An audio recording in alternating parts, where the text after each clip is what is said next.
All right. To the heavens, no man. I'm gonna go ahead and get started. Welcome everyone to our Parsec weekly webinar series. My name is Shay Awasanya. I am the community manager at Parsec, and I am really excited to welcome you guys to our first session of our new three-part series, The Power of Harmful Language. So the series is a lot different from what we've done before. It was really created out of honest conversations and just the silence around harmful language and how that can leave a lot of hurt within our students. So in today's session, Understanding Harmful Language in Education, we'll be talking about three things.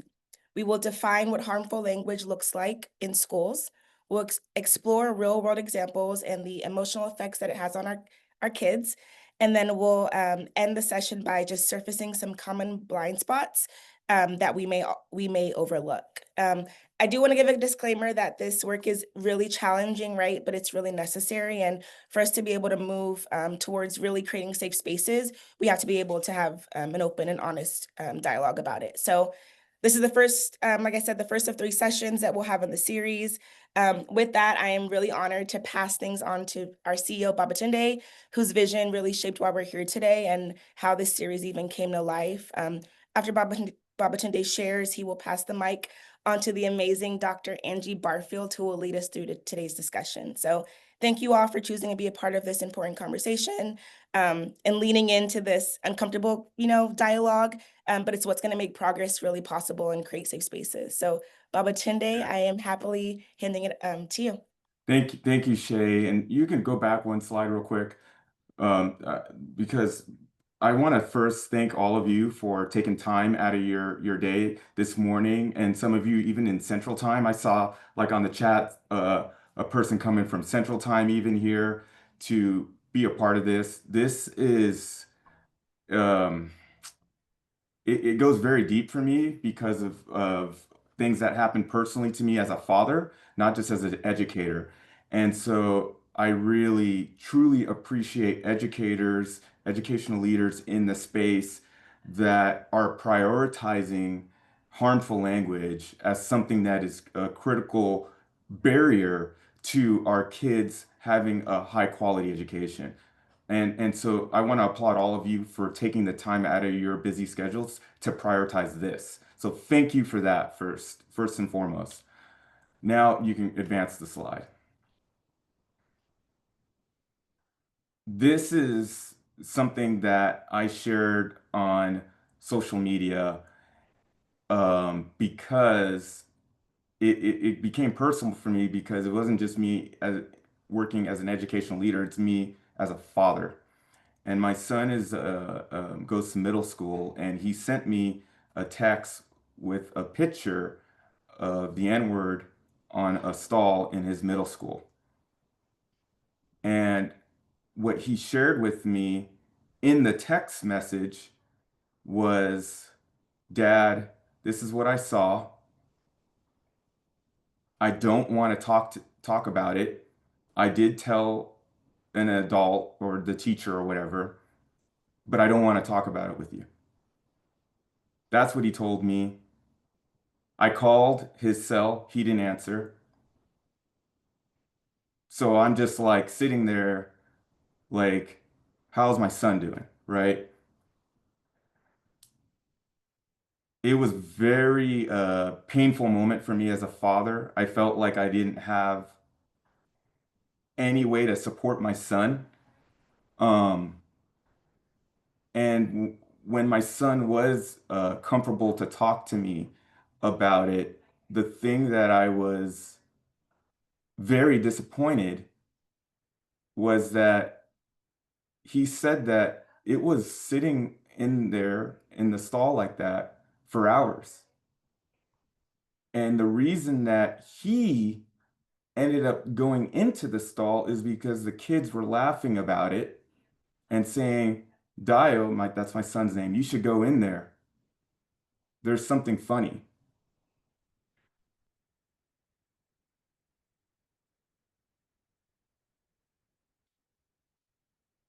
So I say all these things to share with you that if this is happening and the kids, that's the culture. So there could be one person that did the actual act, but then there's everyone else that didn't call it out and stand up and say, this is wrong. That gives you a sense of the culture of belonging, the culture of safety that is on campus. And the question is, how do we, as adults in the system, navigate this? What is our posture in these moments? And how do we even prevent these from even happening to begin with? So before I get started, and I'm going to hand it off to Dr. Barfield very soon, I would love for you in the chat to share what your reactions are, what your thoughts are, what your feelings when you see this. And is there some similarities that potentially could be happening even on your campuses? Just drop in the chat your feelings, your reactions, your thoughts when you're seeing this.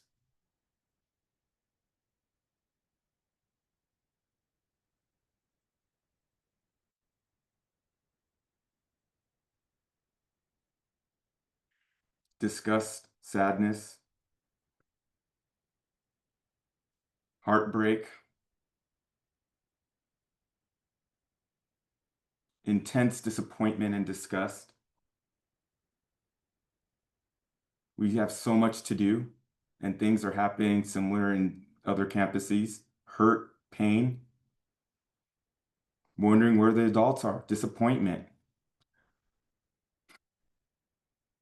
This is why I said before, I told Shay to go back one slide and I said, thank you for being here. The part that hurts me the most, to be honest with you, about all this, I'm just gonna be raw with you guys right now, is that I truly believe adults in the system, whether you're a person of color, black person like me, you could be white, whatever your race ethnicity is, you authentically care for our kids. I truly believe you do. But in the moment, me as a father, I felt like the adults in the system didn't care. I really did. I felt like I wanted to pull my kid out of that school because I don't think they care about him. I don't think they, if for that to happen and the kids to act that way and all that, like, do they really care? But you guys sitting in this space right now with us to engage with Dr. Barfield shows me people truly care, and I should be giving more of the benefit of the doubt in our system. And I see a lot of faces that aren't black like mine on this webinar. And that gives me hope and that gives me courage and that makes me feel like we can do better and we will do better. And so we have resourced things that are unconventional at Parsec Education as an education technology company because we care authentically about improving student outcomes. And we know that when you think about Maslow's hierarchy of need, safety, the sense of belonging, the psychological safety especially is critical for this. And I'll tell you this, when this happened to my son tried his best to engage in classes, but he wouldn't talk to me. And it impacted his ability to learn adversely in big ways. And I suspect other kids in these situations, it will impact their ability to learn. And until we start prioritizing this, we're going to still struggle, especially with our students that have historically not done well in systems. So with that, go ahead and advance the slide, Shay. That's why I did the post, and that's why I was so honored even with how many people responded saying they wanted to see, we created the N-word video, which was a video about really understanding the harm of different words, especially the N-word. And I believe, go ahead and raise your hand or drop in the chat if you watched that video before this. Thank you. So most of you have. And we created that because we saw it as a need to understand how hurtful this is. Because I think there's this assumption that because in hip hop and all this stuff, people are using the word, so it's not a big deal when it really, really is. And these are some of the responses we got from people who shared their feedback about the video. And we said, we need more than just the video and the panel discussion we had at our summit. We need to resource this. And this is where we brought in Dr. Angie Barfield, who started the Black Student United for California. She she just has a connection with our students in a way that's so natural and authentic, and um, probably one of the best leaders when it comes to really understanding what actions we need to do to uplift, especially our Black students in the system. So we are very blessed to have Dr. Angie Barfield to not just do one of these webinars, but three. And so I want to hand it off to you, Dr. Barfield, and thank you for just engaging in your preparation and planning for these webinars for us. So with that, Dr. Barfield. Thank you, Babatunde and Shay, and welcome everybody. Happy Wednesday to you. I know for sure that right now in education, we are all just kind of like, but I am grateful that each of you are here to tackle this difficult moment in time. I mean, we all know where we are and we know what we're facing, but I believe that when we do it together, on behalf of the students, the next generation that needs us, we can accomplish a lot. So I am Dr. Angie Barfield. I am the proud co-founder and executive director for Black Students of California United, which is a student-led organization. And when I say student-led, my bosses are not just adults, they're also kids. So if I don't get this right, they can fire me. So talk about the power of student voice, right? But I'm sharing that with you to say that even on your campus, your students can really help you in transforming spaces if we listen to them. So I am looking forward to our time together today and moving forward, that how we can tackle how harmful language, and it's not just the N-word, but we know that the N-word is very prevalent right now. It is becoming more and more normalized. So we're going to work through some things together to how we can neutralize it, because it is harming our students in pretty, I mean, it's pretty bad. My job, I get phone calls from districts daily on how to help students. I get emails from students saying, can you please come help us? Because we're being called the N-word all the time, or they think it's just a joke, right? And it's harmful. And I will even go so far as to say is we have lost a student to suicide because of how they are bullied and tortured with this word. So hopefully these next 3 sessions will help all of us become comfortable in transforming and neutralizing the use of this. All right. All right, Shay, let's get going. So let's just put it out there. All right. There's the word. We all saw it on the picture, and I saw your responses. It was disgusting. It was sad. You were disappointed. It was angering. It was, all of us felt something. Some people probably was kind of like, I'm used to it. It's normalized. However, these particular words, regardless of how you say it, right? It can have the ER, it can have the A, it's still the same word, period. Now, I don't know if any of you are familiar, but that third one, sagging, has anybody seen that? Have you heard that? It's, if you look at it spelled backwards, what does it spell? These are ways that our students and some adults are finding ways to microaggressively and also use as micro assault on our kids and on educators. If you have Black teachers, if you're blessed to have a Black teacher on your campus or a Black counselor, they're experiencing these things as well. So I need everybody to take that in as well. All right. Now, that last one, Wiggers, I learned that from my students. I didn't even know it existed. But this is how now some of our white students are trying to get the pass in using and referring to this term. It's like, hey, you can call me this and I'll call you that. That's a no. Okay. So these terms, regardless if it's the N-word or if it's some, referring to our Latino students or our Asian students or our Middle Eastern, Southeast Asian students, these terms are not and should never be accepted as a term of endearment. Period. It's never a term of endearment. At BSCU, I am working in districts with students right now that are Black students, and I'm trying to get them to understand that this is not a term of endearment. I do not want to hear them calling each other the N-word. They are challenged to change their language to, hey, king, hey, queen, hey, brother, hey, sister.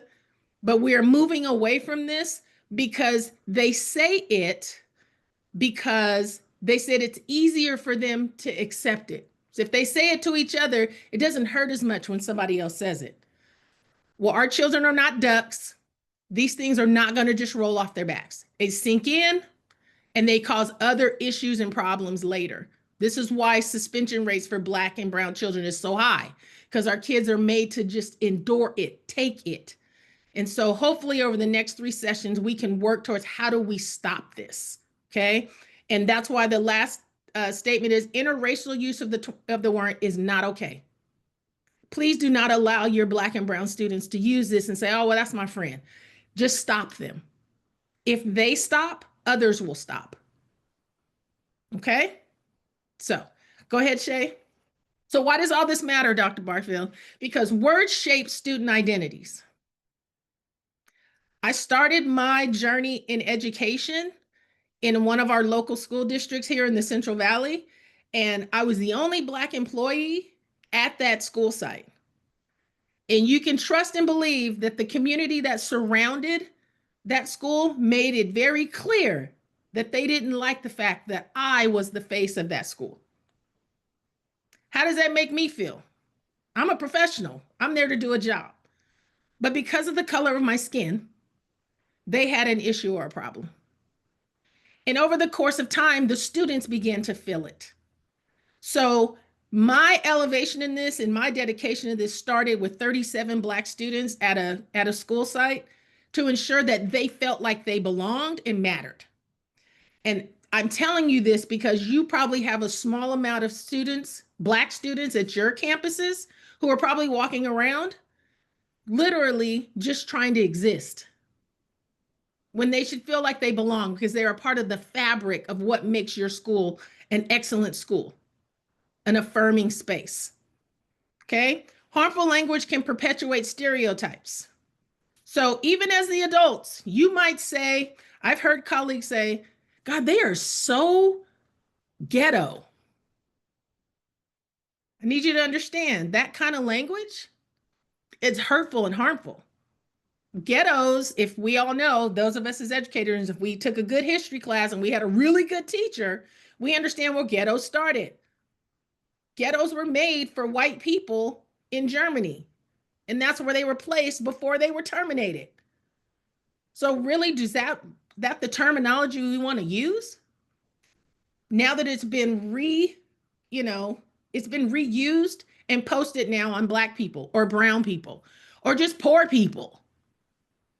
Okay? We don't know where our students are coming from. We don't know where their families are coming from, but we got to be mindful that the terms that we use, and when we use them and students hear us, they repeat them. I hope you all don't think when your colleagues are talking and there's kids nearby and they're saying these things, that our kids aren't absorbing that and pushing it back out because they think it's okay. All right? And the same goes with your Black colleagues or your brown colleagues. They too hear these things and shouldn't have to. Okay? So these are where the action things, these are the things we're going to work through over the next 2 sessions.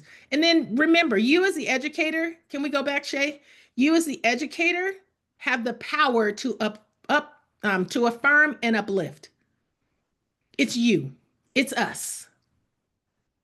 We're the examples. So, and I know it's tough. It is hard to do this work. It is going to be hard to stand in this space in the times that we live in right now. But we have to. If we love the kids that we're serving, we're willing to step into these spaces. And the work that I do with students now is preparing them to help you all as educators do your job and know that they're with you. It's all together in this. Okay, go ahead, Shay. So let's define harmful language in the school context. Okay, so when you hear the term harmful language, what comes to mind? I want everybody to put it in the chat. When you hear the term harmful language, what comes to mind for you?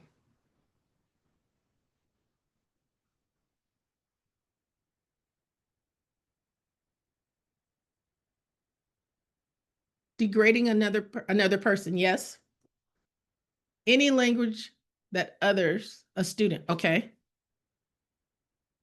Communication that other students are hurt by. Languages that cause someone pain to hear it. Slurs, dehumanizing language, right. Language that targets other identities. Absolutely. Thank you guys. Yep, all of these. All of these. So go ahead, Shay. So let's go with the core definition, because all of these things are right. Core definition: words, phrases, or tones that negatively impact the student's identity, dignity, or sense of belonging. And I do want to add there also, not just impact students' identities, but let's remember the educators, the counselors, the janitor, the cafeteria worker, because they hear these things too. Okay, so let's keep that in mind. Second, it can be intentional. It's bullying or slurs, or it can be unintentional, microaggressions and assumptions. And we'll lean into that as we move through this. Third, biased generalizations, race, gender, ability, socioeconomic status, ghetto, those types of things, right? Fourth, deficit-based language versus strength-based framing. How we talk to our students or about our students can determine how we engage and approach this work. If in your mind, you're already thinking because this student is Black or brown, that they can't do something, you've already lost. You've already set yourself up for failure as an educational professional, an education professional. Okay? Strength-based framing actually helps us as educators to be more impactful in the spaces that we're going to run. I hope that makes sense. It's just how we do things. And lastly is it includes spoken, written, and nonverbal communications. I'm notorious sometimes. I had a boss who used to tell me, Angie, fix your face. Because I would hear things that were so bad, I would show it on my face. I would roll my eyes. I would, clench my mouth. And she would have to tell me, I need you to fix your face because people know how you feel. And I used to carry that like, well, dang, I can't even share how I feel because it's going to upset someone else. But I also understand sometimes you don't need to show them your poker hand, right? But it's sometimes people can say and do things in so many different ways. And we have to be able to identify and recognize it in order to support our kids to understand. Okay, go ahead, Shay. So how the overall point of this and Babatunde's dream on this and why this is so important to have this conversation is because it's harmful. Now, impact can mean good or bad. So right now we're going to talk about the bad, right? How is this really harming our students? It can be emotional, and that comes in forms of shame, isolation, and anxiety because our kids are feeling that constantly, okay? It can be academic harm. It's disengagement and lower achievement. Some people will just say, oh, they just don't get it. They just don't understand. I need you guys right now to take this all in and be with me when I say this, and I'm not saying this to be harmful to any group of students. Black students are naturally inherent geniuses. These children know how to do things that you don't think they know how to do. They're brilliant. But when oppression comes in and someone degrades and someone puts them aside and they're not challenged and the standard of excellence is not established, it's because they're disengaged. You want the best out of them? Set the standard of excellence very high and watch them reach it each and every time. Those are the students I work with. Those are the ones I know can get it done. They are more than football players, basketball players, wrestlers. They're more than that. They are naturally inherent geniuses. And if you can take that in and apply that to the work that you do every day, I guarantee you, it's going to affirm you as an educator because you're not going to be carrying that water that's being put on us as educators every day. Okay. The behaviors will drop. Your incidents in your classroom will drop. It's the standard of excellence. So this is how these things happen. Social harm, peer exclusion, and bullying. We got to take it on. We got to tackle it. Okay. And then long-term harm, self-concept and aspiration. The students I work with from high school that I, launch into college, because they know who they are, because their identities have been affirmed, because they know their abilities, right? They go to college and they finish either early or on time. So 3 to 5 years max, they're getting it done. They're going into college spaces. They're creating and finding their spaces, and they know that they can exist. The same thing can happen at your high school. They should be able to exist, okay? So that the long-term trajectory for them is great. All right, go ahead, Shay. And Dr. Barfield, I just want to interject on that one because when the incidents that I'm talking about, specifically even with my son, the part that was, I would say, positive is my son said, no, I want to still come to school, and it's because he didn't go back one slide. He didn't feel isolated and by himself because he had other adults and peers in the system through his different social ways that he connected that uplifted him still. And that was why I was like, and that's why I said in the very beginning, I said I was hurt because I felt like adults in the system don't care, but I know they truly do care, but I don't see it right now. That's why these moments right now, you literally paying attention, engaging in this, and thinking about how to interconnect in this system matters so greatly.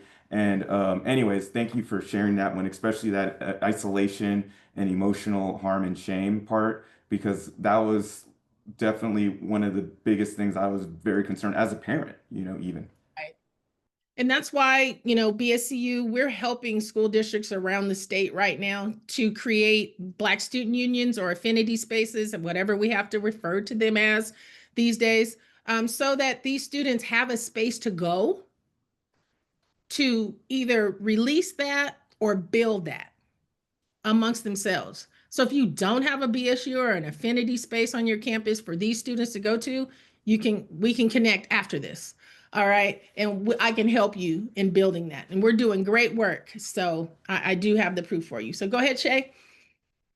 So real world examples. Okay, so here are just a few illustrations, and we're going to run through this kind of quick because I know we're short on time. So example 1, a teacher repeatedly mispronounces a student's name. How many of you have heard a teacher just butcher a kid's name? Yeah. And then they say, oh, well, you know what I mean. Yeah, Babatunde, I know you've heard it several times. But I need you to understand, we have to be intentional on asking students, can you help me pronounce your name correctly? So that they know that you respect them and you see them. Okay, I think that is one of the most important. Even me, my African students, I am constantly asking them, tell me how to say it so that I get it right. Because I know I'm African American and I am from America, and that's fine, but I know where my roots are, so I got to learn. This is how it was, right? So we have to understand. This keeps students from feeling withdrawn from participation. If you butcher a kid's name, they're not going to raise their hand because they don't want to hear you re-injure them and mispronounce their name over and over. And then that turns into the kids taking it out on the playground or in the hallway, saying it wrong as a joke. I hope you understand that. That's how that works. So you're adding to their trauma. 2, boys don't cry. We hear that in our sports, football, even in, whatever those things are. It reinforces gender stereotypes. It'll turn into girls are, you're a sissy or different, it grows. So what we don't want is to suppress emotional literacy. We need our kids to speak in a positive manner. How do we do that? We speak, we're the model, we're the example. In your classroom space, it can lead to students being better in how they engage with others. Joking about accents and home languages. I know everybody on here is guilty, even if, I mean, and you might not be a Latino, but everybody wants to say, hola, ¿cómo estás? I've heard colleagues do this in front of kids. That is wrong, y'all. If that is not your natural language, don't do it. Okay? Or the new thing now with our kids is bruh, bro, all these different things. If it is not something that you naturally do, don't go out of your way to engage it. I say that to the students that we serve. It's like, quit doing that. Okay? Because it's not coming from a space of care. And our kids know it. Okay? So we just have to be mindful. We don't want our kids to feel shamed, or, you know, if we're building community school spaces, if our classrooms are supposed to respect our community, this right here will keep a kid and a family from engaging your space, because they're going to be more embarrassed by what you might say or do in that space. So we got to be mindful. That's why, to me, there should not just be February for Black History Month. I should see something about Black history in your classroom starting in August, September, October, November, every month, because Black history is American history. We've been here since it started. So why is it not a constant representation? Because we've been trained to think, well, they only get February. No, it should be every month. I think we're just we're still in Mexican American History Month or Heritage Month. But it shouldn't just be from September 16th to October. It needs to be constant, consistent. Why? Because it's in the fabric of who we are as Americans. This is how you begin to build and break away from these things. Okay, Shay, you know, I can go on and on about that, but I know for the sake of time. So here are our blind spots, educators. These are the things that we might overlook. And Shay, you can hit them all, except for that last one. Okay, so here are those hidden ways, everybody. Microaggressions framed as compliments. You are good at math for a girl. I've even heard, and this is the hurtful one, you are so smart for a little Black girl. What the hell? Sorry, excuse my language. But remember, I told you they're inherent geniuses. They can do math like that. They know science like that. Okay? But these are the microaggressive ways. You're so cute for a little Black girl. Really? Okay. Right? Exclusion through language, using only gendered terms like, ladies and gentlemen, let's get it together in the classroom. Ladies and gentlemen, remember, some of our students don't have gender identity. They choose X or they choose whatever, right? And instead, we should be using scholars. Hey, scholars, let's pull it together. What you're doing when you call them scholars is you're setting a standard that's telling them that the expectation for you in my space is excellence. So if you call them a scholar, they're going to begin to act that way, because they're going to go, what's a scholar? Oh, academic excellence. Oh, proficiency. Oh, right. So if I call you a scholar every day, you're going to start acting that way. You're going to turn away from all those other things. Okay? So just find those positive terms that'll work. Okay? One thing, the other thing is assumption about family structure and culture. Tell your mom and dad to give me a call. If you're in the Central Valley, you understand that a good chunk of our Black and brown children are being put into the foster system right now. They're not with their moms and dads, or they could be with their uncles, aunties, grandmothers. A lot of their parents can be incarcerated. So what you're doing is, when you say that, you're triggering pain. So let's just kind of be mindful. Let's just find some general terms that work. It's like, hey, just let your caregiver give me a call. That can cover anybody. It could be grandma, whoever, okay? And then jokes as teaching tools. You guys are acting like kindergartners. Why would you insult the kindergartners with the behaviors of people at a higher age? Why would we do that to the 5-year-olds, right? We got to be mindful. Those are demeaning things. And when you demean kids, especially high school and middle school, trust and believe they're going to give you that energy back. We got to be mindful of that. We're dealing with COVID kids. Okay? They don't play. All right. And then the most important one is silence as complicity. You hear somebody use that N word. You hear somebody say something derogatory and you say absolutely nothing. That right there is the most dangerous act that we as professionals, educational professionals, can do.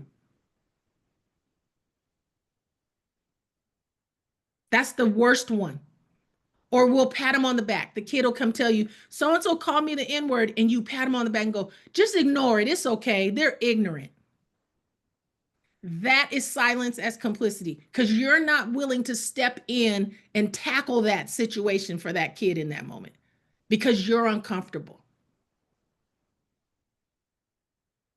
Go ahead, Shay. That next one. So right now, self-audit. Which of these blind spots might you unintentionally fall into? In the chat, I want to know which one of these would you unintentionally fall into? Microaggressions, exclusion, assumptions, jokes, silence.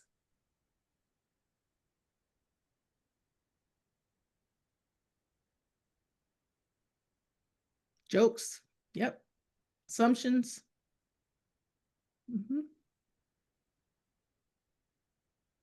Well, Babatunde, I can tell you right now, what I don't see is silence.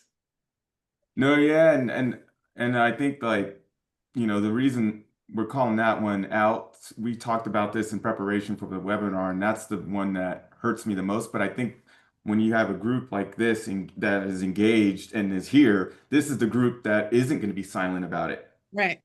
But we know there's educators in the system that are, because it's happening rampantly. It's not just my son's middle school, by the way. This is Right. happening across the nation. This is like a state of emergency crisis, in my opinion, and Absolutely. silently killing our students, in my opinion. Yep. It's the elephant in the room that no one ever wants to talk about. And there should be a much greater sense of urgency of us as educational leaders to create that kind of culture that we know we can in our school systems and just eradicate this harmful use of language in all kinds of ways, especially the N-word.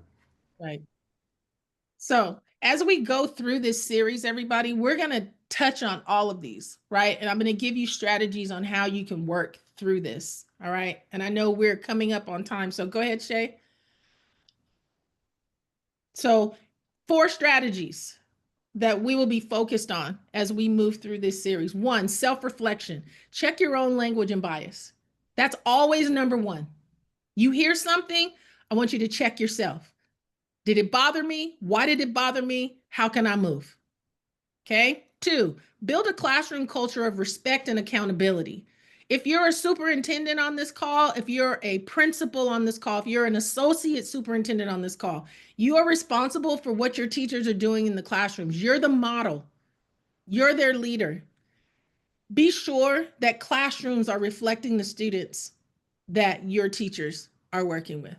And make sure that there is accountability in the classroom, which means teachers are going to need some help on how to deal with some of these languages that they're hearing with students. Okay. 3, model corrective behavior. This to me is adult to adult, but it's also peer to peer because we do this with our BSU students. They have to hold each other accountable, but we have to model it. So when you hear something, say something. That's what we're telling kids. When you see something, say something. Challenges on us as educational partners too. When you see or hear something, say something. If you're saying this to your students in the classroom, fine. But the challenge is when you hear this come back to you as an educator, what are you going to do? Right? See something, say something, adults do something so that our kids don't keep thinking, what's the point of telling y'all? You ain't going to do nothing about it. Okay. 4, provide ongoing professional development in equity and inclusion. And we all know that equity and inclusion is a bad word right now. However, this is how this works. We have to have an equity mindset. Meet people where they are, meet their need where it is, make sure everybody feels inclusive. If you're in California and you're a community school, you know we're supposed to be working. This is how this works, okay? So those are the strategies, and we're gonna go through those over the next 2 sessions. Go ahead, Shay. And then so I'm gonna close by telling you to remember that language can wound, but it can also heal. How you talk to a student, how you talk to a peer can heal them after they've been harmed. Okay. 2, commit to ongoing reflection and growth. This is us as the educators. We have to continue and commit to this. We're going to reflect on it and we're going to grow from it. Asking questions. That's why Babatunde got so many DMs from people saying, hey, I want to deal with this, because they're trying to understand how they can be better and help people. 3rd, create classrooms where every student feels valued, seen, and respected. Remember, Black History Month is not just February. It's August to June. This is how you start doing these things. This is how it begins to work. Okay. And again, as we go as we go through, we're going to tackle all these things. So right now, what I'm going to ask everybody to do really quickly in the chat, I want you to complete the statement. I will replace harmful language with, and whatever that with is for you. Based on what you've heard right now, some of your past learnings and your growth, what does that look like? Okay.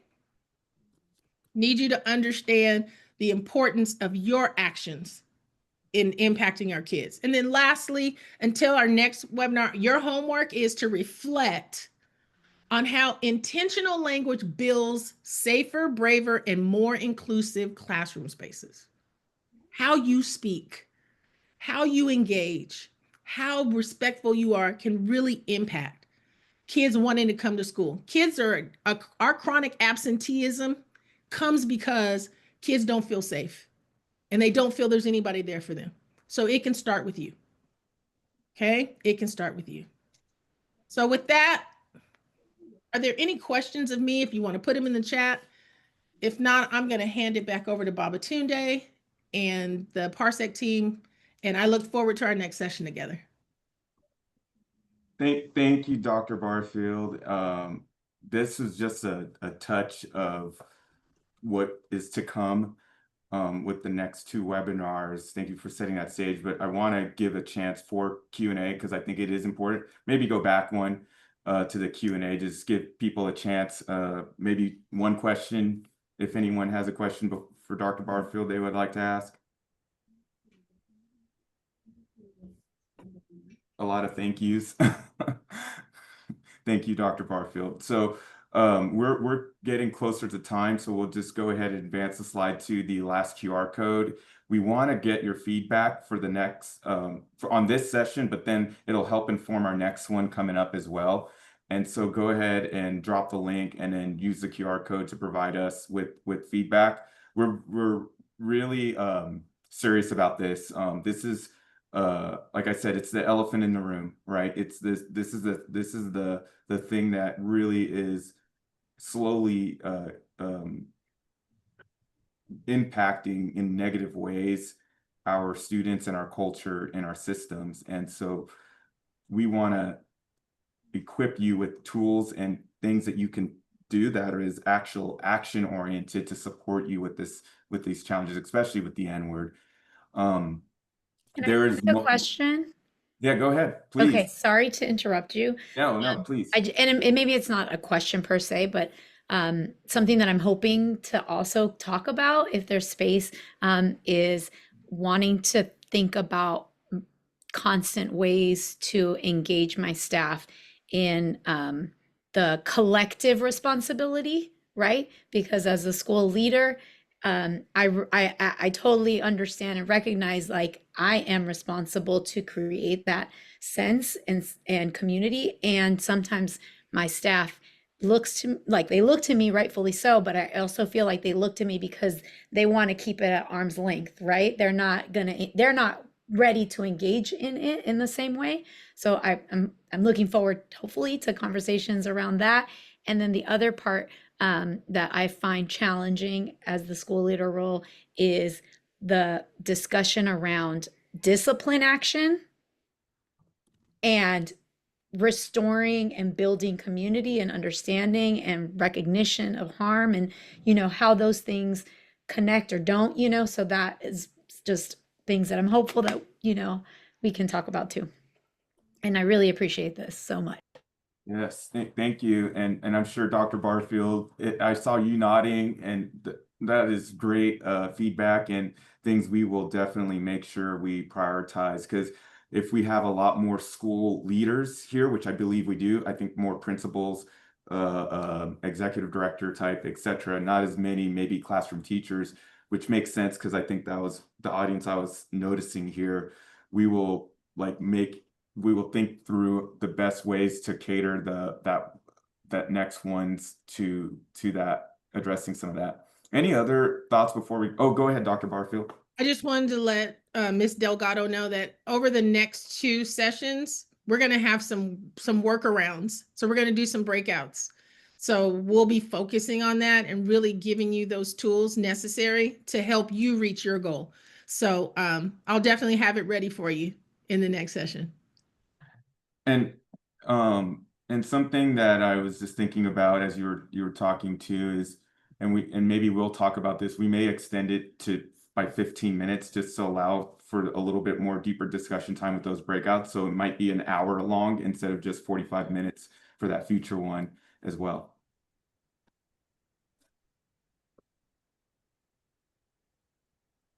Okay.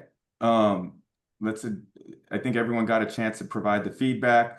If you want to engage with us, just more broadly speaking, with learning about more what we do at Parsec Education, obviously this is something like that we're doing as a special webinar because it's so important, but we're all about elevating student voices, parent voices, educator voices. In our Measure What We Value Summit, we had students literally teaching us, and Dr. Barfield facilitated conversation with our student leaders across our state. And so we developed a tool called Parsec Real, which allows you to literally hear the voices of your students at scale through our technology platform. So if you're interested in that, feel free to reach out to us. The other piece is we have a summit coming up. I think we're almost sold out.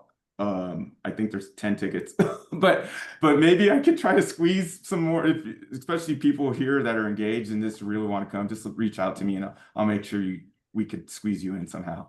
But that's the other thing. I think that's the next slide over, Shay. The next slide probably after this one a little bit. Oh, that's the next sessions. So October 22nd is the next one, 10 a.m. I'll probably extend it by 15 minutes so we could just have that cushion from 10 to 11. So we could really get in a little more deeper in that action orientedness of what we do to improve the harmful language situation in our systems. And then November 12th will be the last one. Any next slide, Shay? Is that it? That's it. All right. Yeah, see you guys next Wednesday. You'll get a copy of the presentation and the recording to your email. And for the next session, if you guys want to join, please bring a friend, your entire team. These sessions are way more impactful when you guys learn together. So thank you for joining us. Have a good rest of your day, your week, and we'll see you guys next week, but then also for the second session on October 22nd.